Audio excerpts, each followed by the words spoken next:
Richardson. Hello there. This is Hubert O'Hearn calling from the Herald de Paris. How are you today? I'm great, Hubert. How are you? Excellent. Excellent. Good. Yeah, and my Skype recorder seems to be working fine, so we're all set and ready to go. Fantastic. Yeah. I usually start off by telling writers that I love their book because I talk to writers whose books I love. I really loved yours. It's the best literary novel I read in probably since Damon Colgat's about two years ago. My God, what a beautiful work. Well, thank you so much for saying so. Wow, I take it as very high praise indeed from somebody who reads as much as you do. Oh, thank you. Thank you. Well, we're getting along famously then. Now, one thing I like to do at the outset Sure. is to ask authors to describe the book, and that way I'll keep my questions confined within those bounds and hopefully not talk about any aspects that you'd like to leave as surprises for the reader. So what would you like the listeners to know about the Emperor of Paris? Oh boy, you're boiling down an awful lot of work into a very short description. I'm a cruel man, Scott. That's quite all right. It's not the first time I've had this sort of give a Reader's Digest version. Well, basically, The Emperor of Paris is about a man who cannot read. The premise of the whole novel and what started me going was the notion of under normal circumstances we have multiple stimuli for our imaginations. We have mass media, we have all kinds of things. But what would happen if you were in a time where you didn't have what we call mass media today, and the only sort of outside stimulus would come from reading? And then what would happen if you couldn't read? So that's where I started was with a protagonist who had none of the normal outside stimulations for his imagination, and so I just explored, well, where would that imagination come from, and what would drive that imagination. So that's the basic premise of the story is about the trials and tribulations of Octavio Notre Dame, who suffers from what they called then, what we would know now as dyslexia, but what they called then word blindness. So he could function, he was functional, I mean he could live a more or less normal life, but he could not read. So that's it in a nutshell, I guess. Yeah.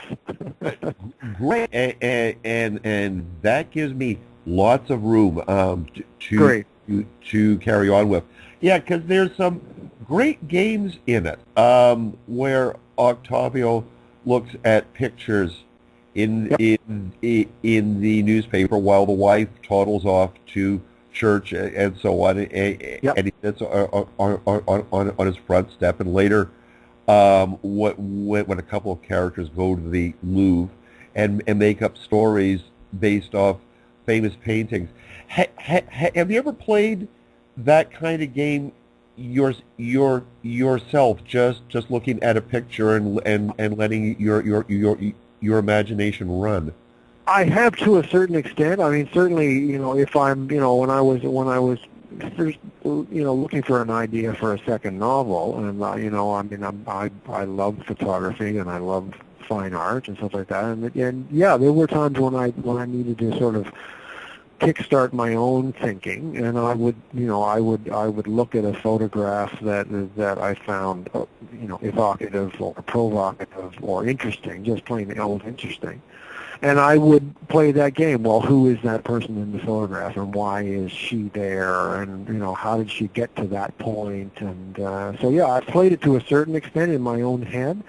So it did. I mean, once I got into the novel, once I started writing the novel, that notion of using images to kickstart stories, to kickstart an imagination, came fairly easily. I mean, I invented the game that Octavio and his father play. But yeah, I've done that in my own head to a certain extent. Sure, I mean, I think any writer who is trolling the outside world for ideas does that to a certain extent. Sure. Yeah, and I think it would be a wonderful teaching tour or teaching tool. I almost imagine guides at art galleries saying, "Okay, here's how we're going to walk through the paintings. Make stuff up Sure. and tell it to one Yeah, another." absolutely. Yeah, I mean, for me, when I'm feeling a little dry and I need something to sort of kickstart my own head, it's something that I would do certainly, and and it becomes. I mean, I've done it with other people to a certain extent, and it brings a whole new. Certainly, when you're in an art gallery and you're looking at the paintings that we've all seen 100 times, but if you look at them in a slightly different way. And sort of develop, well, who is that person in the painting, or why are those people sitting there doing whatever they're doing? I mean, you get into the painting more. You suddenly become more interested in what you're seeing on a flat wall. So, yeah, absolutely. I think it would be a great teach. Why not? Why not? Indeed. You do a masterful job of shifting time frames. Thank you. Yeah. Was that difficult? And when did you come up with the linking device of, and I'll phrase this quite broadly, the young woman rushing to return something? I mean, the background to the structure of the novel. I mean, I worked very hard to not make it a quote unquote linear story. I mean, that's a standard form of narrative, and we've all seen it, we've all read it, and it's all been done very well by very accomplished people. But I wanted to try something a little bit different.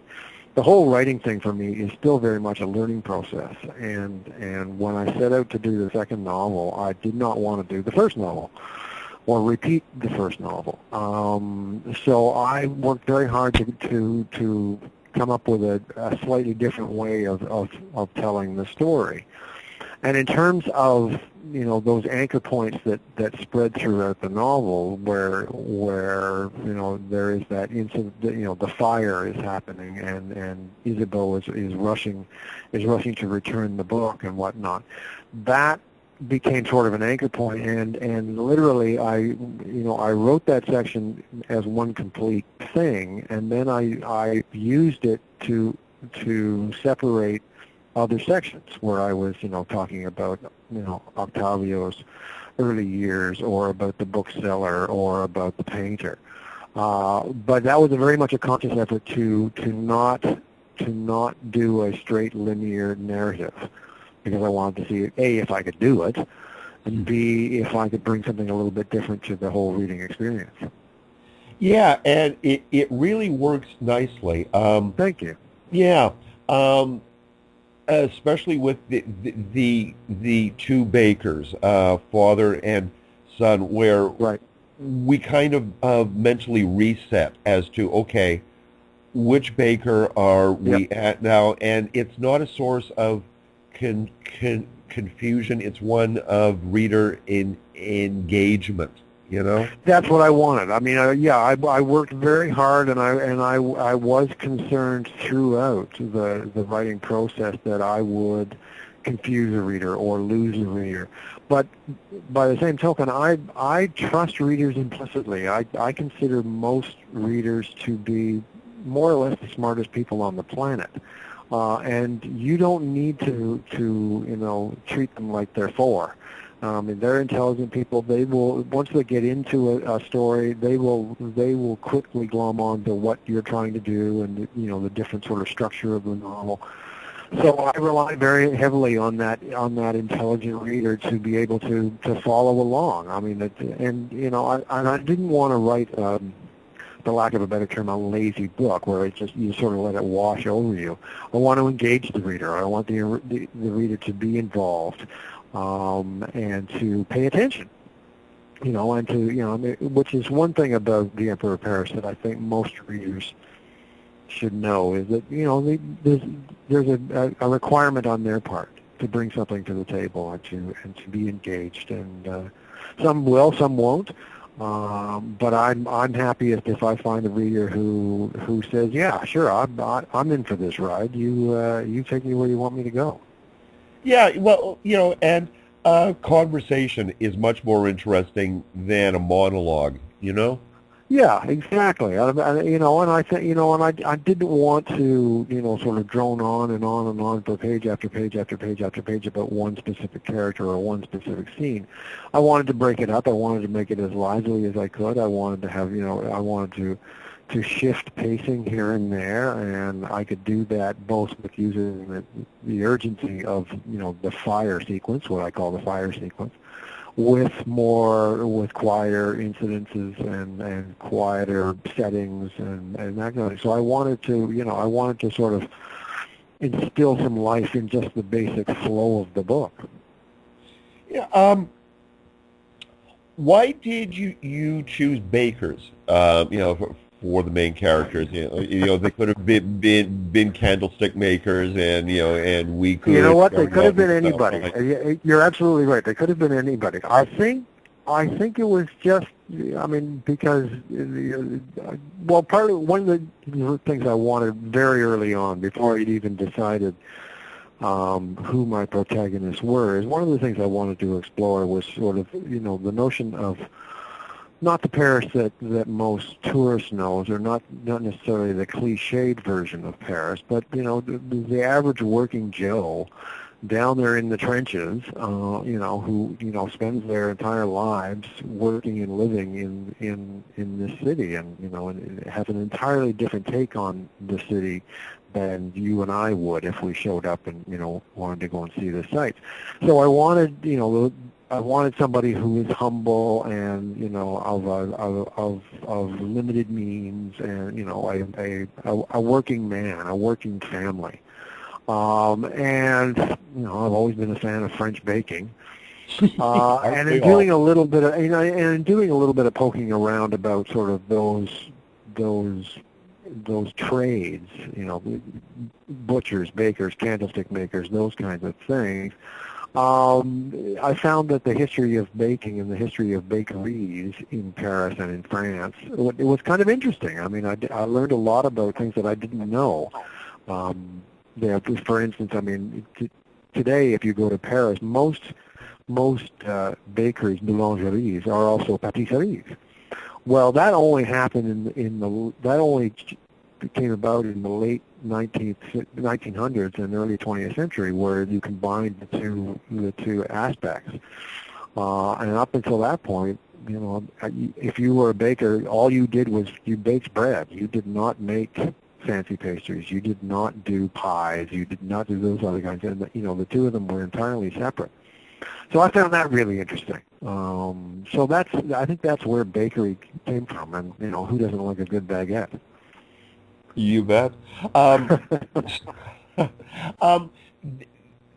The number 8, Octavio, Yep. is it in the 8th arrondissement, and I probably Yep. horribly mispronounced that. What's the significance of 8? Because it keeps popping up. Well, the only significant, there really isn't a whole lot of significance. Once I had sort of a basic premise to the novel, and I had a protagonist of some sort, I wanted to give him a name. And I just, out of the clear blue sky, one day, I either heard the name or I read it somewhere, Octavio, and I thought, well, I just like the sound of that name. So then I thought to myself, well, okay, there's his name, Octavio. Well, like looking at a picture and going, well, who is that, and how did that person get there? I looked at his name and said, well, how would he come up with a name like that? He's not a Jean-Pierre, he's not a Pascal, he's not he doesn't have a more or less common French name. So how would he come up, where would he get the name Octavio? So that spun off a whole little interesting backstory about his mother being Italian, about him being born on the 8th day of the 8th month in the 8th arrondissement, and why did that all happen, and who was responsible for, latching onto all those 8s. And that sort of fed into the notion of his father, who was also, word blind, who was illiterate, but had a sense of numbers and had a sense of, an acute sense of numbers. So that's where it all started. It just started with me hearing somewhere in passing, just by sheer chance, the word Octavio, and that's where it started. Okay. Oh, Yeah. yeah. The fellow who comes to help at the bakery is referred to as blind. Is he? No, he's not blind. I didn't think He's so. just he has very bad eyesight. He wears very thick glasses. No, I mean the regulars at the bakery refer to him as blind Grinnell, but he's not actually blind. He just has really bad eyesight. And I think the backstory, which I didn't really get into very much in the novel because he's a secondary character as opposed to being one of the leads, was that he spent a life tinkering with clocks and with machinery and fixing things and very up close work. He's probably lost a lot of eyesight. He's done this in dimly lit conditions and all the rest of it. So he has lost a lot of his clear, sharp eyesight that he had when he was young. But he's not actually blind, no. The great charm of it, of the novel, is people finding love through art or through creation. Yeah. Any thoughts on that aspect of it? Because it's a lovely twist on a love story, Well, one of the basic premises again of the novel was something that I wanted to explore.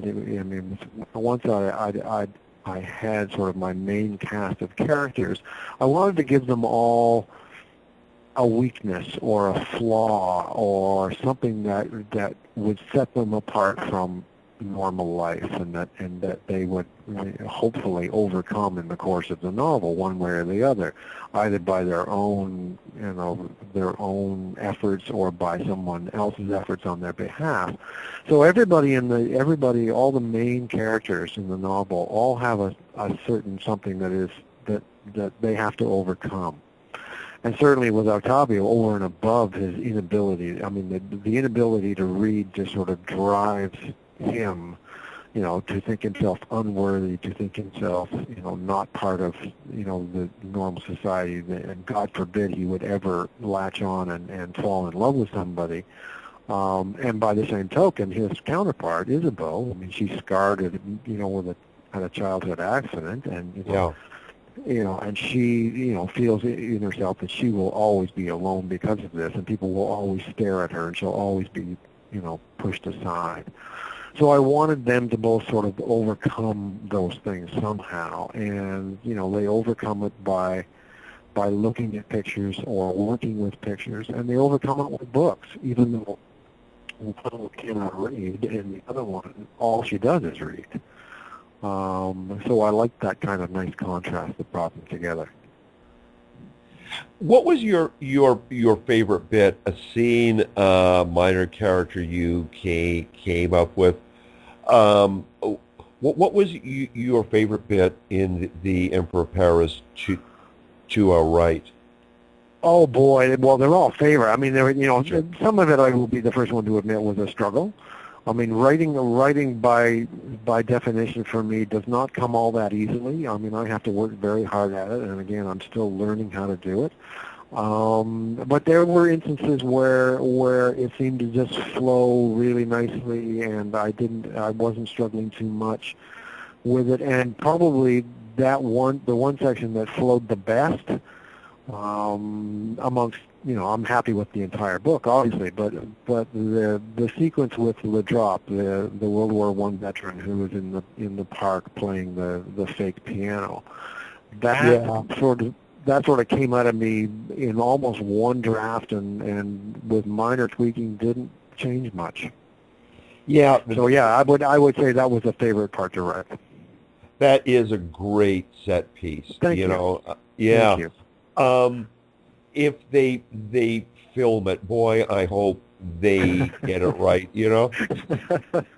We can only, your lips to God's ears, Hubert. Your lips to God's ears. We can only hope. We can only hope. You know, but that's out of my control. It's completely out of my control. It's in the hands of God and Steven Spielberg. But if somebody phones me tomorrow and says we'd like to make a movie out of it, I'll be all over it. Absolutely. Go right ahead. I have no compunction about saying just go right ahead. That's how I write. I write visually. I can see the scene in my head, and I can see, the people, and I can see the setting, and I can feel the weather, and, I would love to see it up on a big screen somewhere, but that's a dream. I have a feeling it will happen, because... Well, thank you. Yeah, I mean, truly, I can't imagine anybody reading the Emperor of Paris and not loving it, Well, thank you. A dear friend of mine who I hadn't seen in 10 years came into a town, and and you can imagine how full my shelves are. That's the book I gave her. I said, okay, I want to give you a book you'll love. Read this. Fantastic. Oh, yeah. Well, thank you so much. Thank you so much. Pleasure. So are you up in Thunder Bay? Yeah, I am. I haven't been in Thunder Bay in ages. I lived for a couple of years in North Bay, and I also, when I was much younger, I worked for a summer on the North Shore of Lake Superior, so I know a little bit about your part of the world, but it's been a while since I've been there. Yeah, well, we're having a lovely summer outside of a cataclysmic flood in late May, but oh well. Oh well. Yeah. So outside of writing novels, what's your day job? What's my day job? Well, what I do is I design books for other writers. I've worked in the Canadian publishing business for almost 31 years now, and 99% of that time has been spent as a book designer. I design book covers, I design the interior, what we call the interior of a book, which is basically, page after page of type that you will read. And I've been doing that, and that's what I do. I work for Random House, and we are the largest publishing house in the country in terms of number of books that we put out. Good portion of those are Canadian, and I have designed books for just about every other Canadian author you can think of at one point or another. So that's what I do. That's what pays the rent. Gotcha. Yeah. And that's such an underappreciated skill. Well, thank you. Thank you for saying. Oh. Can I give you my boss's phone number? Well, thank you very much. Like even choosing the right font to mix, to match the text, and how the words lay out on the page, Yeah. It really is something that separates a great house like a Random, who, and I love so many people there. They've been so good to me since I started reviewing. But it's the difference between that and indie. You can literally tell by opening to any page, the difference, because there's thought put into it. Thank you very much for saying so. Thank you. One of the things. It's an essential craft, certainly of the publishing business. But our jobs as book designers is to be invisible. We don't want to get in the way of the story. My ultimate goal is basically take some writer's words and put them in front of some reader's eyes, and just have them get into the story and read the thing, and not sit there and worry about whether the typeface is too small or too big, or whether they can, the book is unwieldy. So that's my job, is to make it as easy as possible for reader to get to the writer's work. So we try very hard to be invisible, literally. We're not trying to show off. We're not trying to do, all the fancy tricks and bells and whistles that the design can do. So yeah, a lot of people, most people, I think, when they look at a book, they don't really think. Hopefully, they're not thinking too much about the design. Yes, the cover is one thing, but yeah, we're kind of an invisible art. We like to think we are, anyway. Yeah, fantastic. I want to ask you what I call my Harold Clurman question.